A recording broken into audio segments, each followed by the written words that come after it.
கர்த்தருக்கு ஸ்தோத்திரம். சங்கீதம் 34. கர்த்தரை நான் எக்காலத்திலும் ஸ்தோத்திரிப்பேன். அவர் துதி எப்போதும் என் வாயிலுக்கும். கர்த்தருக்குள் என் ஆத்துமா மேன்மை பாராட்டும். சிறுமைப்பட்டவர்கள் அதை கேட்டு மகிழ்வார்கள். என்னையுடைய கூட கர்த்தரை மகிமைப்படுத்துங்கள். நாம் ஒருமித்து அவர் நாமத்தை உயர்த்துவோமாக. நான் கர்த்தரை தேடினேன். அவர் எனக்கு செவி கொடுத்து என்னுடைய எல்லா பயத்துக்கும் என்னை நீங்களாக்கி விட்டார். அவர்கள் அவரை நோக்கி பார்த்து பிரகாசமடைந்தார்கள். அவர்கள் முகங்கள் அக்கப்படவில்லை. இந்த ஏழை கூப்பிட்டான். கர்த்தர் அதை கேட்டு அவனை இடுக்கண்களுக்கெல்லாம் நீங்களாக்கி ரட்சித்தார். அவர்கள்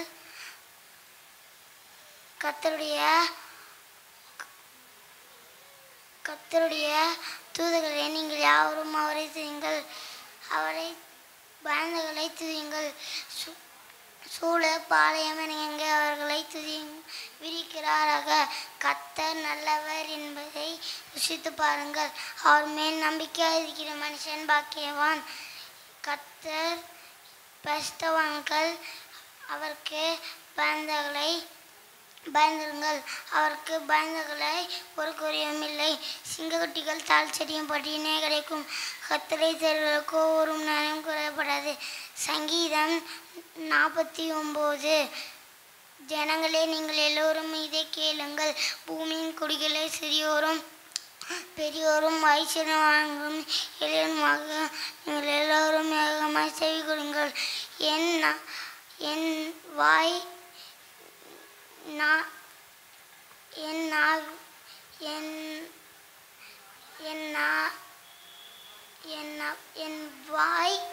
ஞானத்தை பேசும்.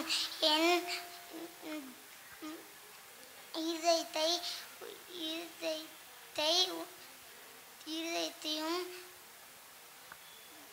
இருதயம் உணர்வை தானிக்கும்.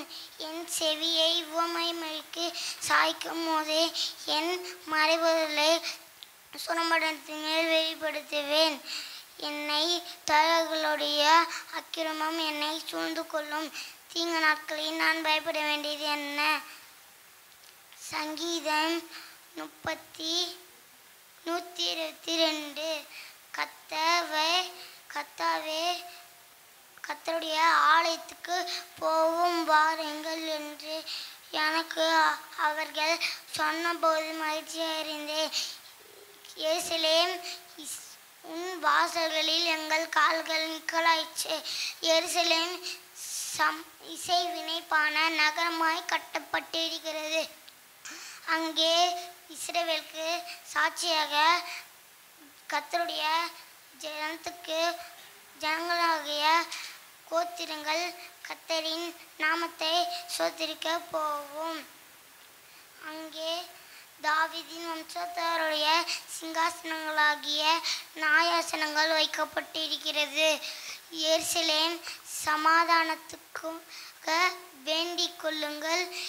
உன்னை நேசிக்கிறவர் சுகித்திருப்பாராக.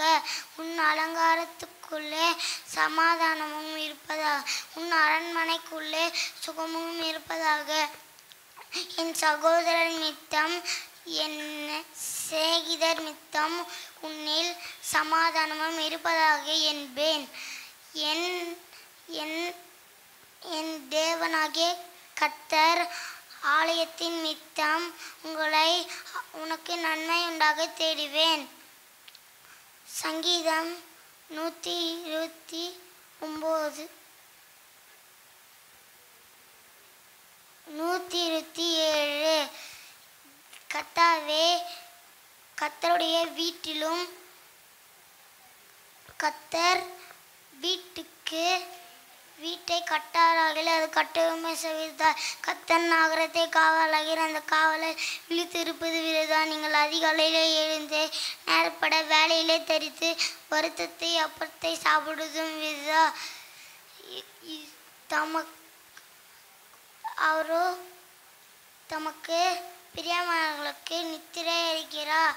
இதோ பிள்ளைகள் கத்தரால் வரும் சுதந்திரம், கர்ப்பத்தின் கனி அவரால் கிடைக்கும் பலன். பால வயதின் குமாரன் பலவான் கையிலுள்ள அம்புகளுக்கு ஒப்பாயிருக்கிறான். அவைகளால் தன் அம்பாரை நிரப்பின பூமியை துணியை நிரப்பின புருஷன் பாக்கியவான். அவர் நாணமடையாமல் ஒளிமுக வாசலில் சத்துருக்களோடு பேசுவார்கள். சங்கீதம் 139.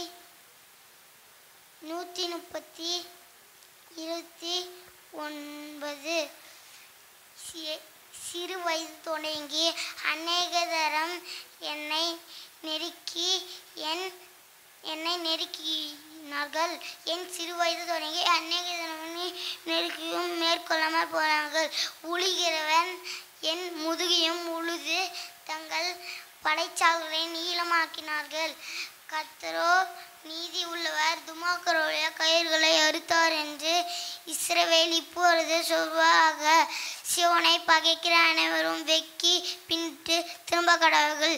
வீட்டின் மேல் முளைக்கும் புல், அந்த புல்லுக்கு அவர்கள் ஒப்பாராக. அவர் அரிகளை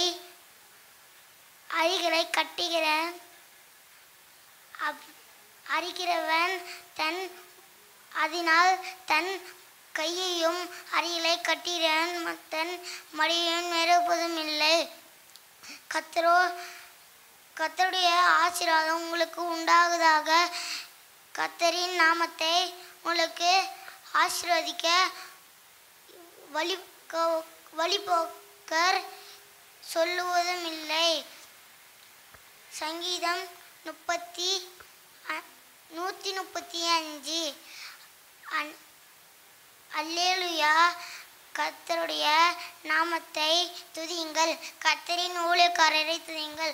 கர்த்தருடைய வீட்டிலும் நமது தேவனுடைய ஆலய பிரகாரங்களிலும் நிற்கிறவர்களே கர்த்தரை துதியுங்கள். கர்த்தர் நல்லவர், அவருடைய நாமத்தை கீர்த்தனம் பண்ணுங்கள், அது இன்பமானது. கர்த்தர் யாக்கோபை தமக்காகவும் இஸ்ரவேலை தமக்கு சொந்தமாகவும் தெரிந்து கொண்டார். கர்த்தர் பெரியவர் என்றும் நம்முடைய ஆண்டவராகிய எல்லா தேவர்களுக்கும் மேலானவர் என்றும் நான் அறிந்திருக்கிறேன். வானத்திலும் பூமியிலும் சமுத்திரங்களிலும் எல்லா ஆழங்களிலும் கர்த்தர் தமக்கு சித்தமான எல்லாம் செய்கிறார். அவர் பூமியின் கடையாந்தரத்திலிருந்து மேகங்களை எழுப்ப பண்ணி மழையுடன் மின்னலை உண்டாக்கி காற்றை தமது பண்டசாலைகளிலிருந்து புறப்பட பண்ணுகிறார். அவர் எகிப்திலே மனுஷனுடைய தலை பிள்ளைகளையும் மிருகத்தின் தலை ஈச்சுகளையும் மடித்தார். எகிப்து தேசமே, உன் நடுவில் பார்வோன் மேலும் அவனுடைய எல்லா ஊழியக்காரரின் மேலும் அடையாளங்களிலும் அற்புதங்களையும் அனுப்பினார். அவர் அநேக ஜாதிகளை எடுத்து பலத்த ராஜாக்களை கொன்று எமோரியரின் ராஜாவாகிய சீகோனையும் பாசானின் சகல ராஜாவாகிய ஓகையும் கானானின் சகல ராஜ்யங்களையும் அழித்து அவர் தேசத்தை தம்முடைய ஜனமாகிய இஸ்ரவேல் புத்திரர் சொல்வாராக. சியோனை சுதந்திரமாக கொடுத்தார். கர்த்தாவே, உம்முடைய நாமம் என்றென்றைக்கும் உள்ளது. கர்த்தாவே, உம்முடைய பிரஸ்தாபம் தலைமுறைக்கும் இருக்கும். சங்கீதம் 136. கர்த்தரை துதியுங்கள், அவர் நல்லவர், அவர் கிருபை என்றும் உள்ளது. தேவாதி தேவனை துதியுங்கள், அவர் நல்லவர், அவர் கிருபை என்றுள்ளது. கர்த்தரை துதியுங்கள், அவர் நல்லவர், அவர் கிருபை என்றும் உள்ளது. ஒருவராய் பெரியோரே, பெரிய அதிசயங்களை செய்வரை துதியுங்கள், அவர் கிருபை என்றும் உள்ளது. வானங்களை நாணமாய் உண்டாக்கினவரை துதிங்கள், அவர் கிருபை என்றும் உள்ளது. தண்ணீருக்கு மேலே பூமியை பரப்பினவரை துதிங்கள், அவர் கிருபை என்றும் உள்ளது. பகலிலால பெரிய சுடர்களை உண்டாக்கினவரை துதிங்கள், அவர் கிருபை என்றும் உள்ளது.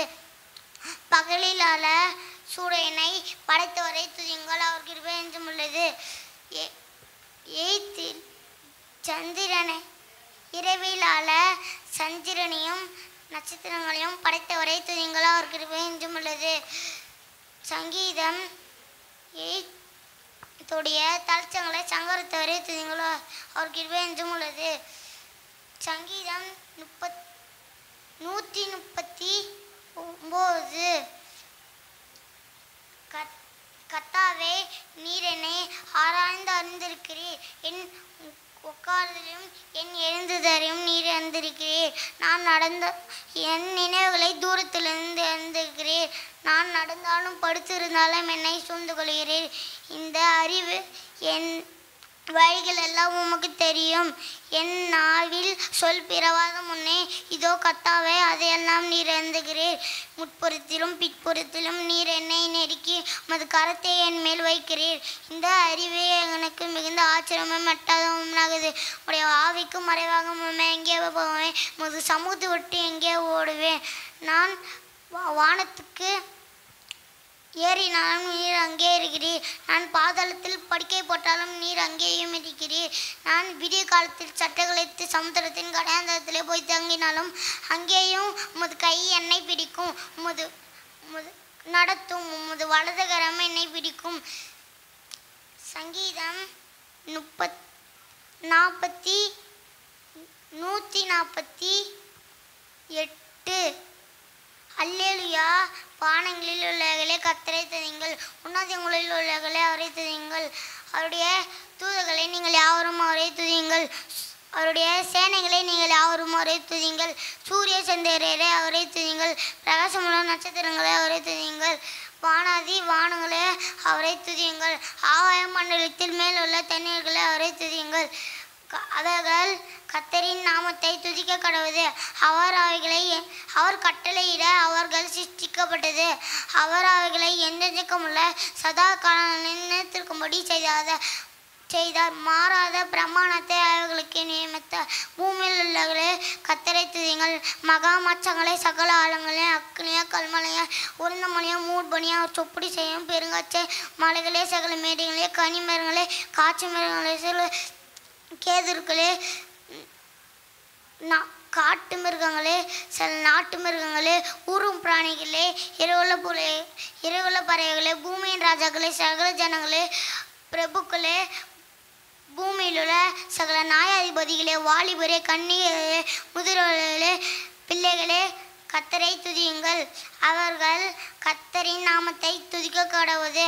அவர் நாமம் மாத்திரம் முடிந்தது. அவருடைய மகிமை பூமிக்கும் வானத்துக்கும் மேலானது.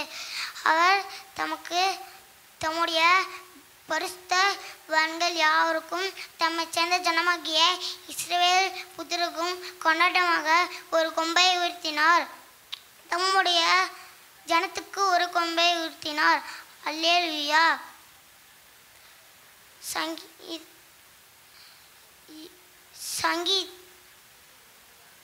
சங்கீதம் 150. அல்லேலூயா. தேவனை அவருடைய பரிசுத்த ஸ்தலத்தில் துதியுங்கள். அவருடைய வல்லமை விளங்கும் ஆகாய விரிவை பார்த்து அவரை துதியுங்கள். அவருடைய வல்லமை உள்ள கிரியைகளுக்காக அவரை துதியுங்கள். மாட்சிமை பொருந்திய மகத்துவத்துக்காக அவரை துதியுங்கள். எக்கால தோணியோடு அவரை துதியுங்கள். வீணியோடும் சுரமடலத்தோடும் அவரை துதியுங்கள். தம்பூரோடும் யாழோடும் நடனத்தோடும் அவரை துதியுங்கள். யாழோடும் தீங்குழலோடும் அவரை துதியுங்கள். ஓசை உள்ள கைத்தாளத்தோட அவரை துதியுங்கள். பேரோசை உள்ள கைத்தாளத்தோட அவரை துதியுங்கள். சுவாசமுள்ள அவன் நம்மை துதிப்பதாக என்பேன். யோவான் 1:1 ஆதியிலே வார்த்தை இருந்தான், அந்த வார்த்தை தேவனத்தில், அந்த வார்த்தை தேவனது, ஆதியிலே தேவன் தேவனோடு இருந்தான், சகலமும் உண்மை உண்டானதொன்றும் அவரே இல்லாமல் உண்டாகவில்லை. அவருக்குள் ஜீவன் இருந்தது, அந்த ஜீவன் மனுஷனுக்குள்ளே ஒளியாக இருந்தது, அந்த ஒளியிலே பிரகாசிக்கிறது, இருதானது அதை பற்றி கொள்ளவில்லை. தேவனால் அனுப்பப்பட்ட ஒரு மனுஷன் தான், அவன் பேர் யோவான். அவன் தன்னால் எல்லோரும் விசுவாசிக்கும்படி அந்த ஒளியை குறித்து சாட்சி கொடுக்க சாட்சியாக வந்தான்.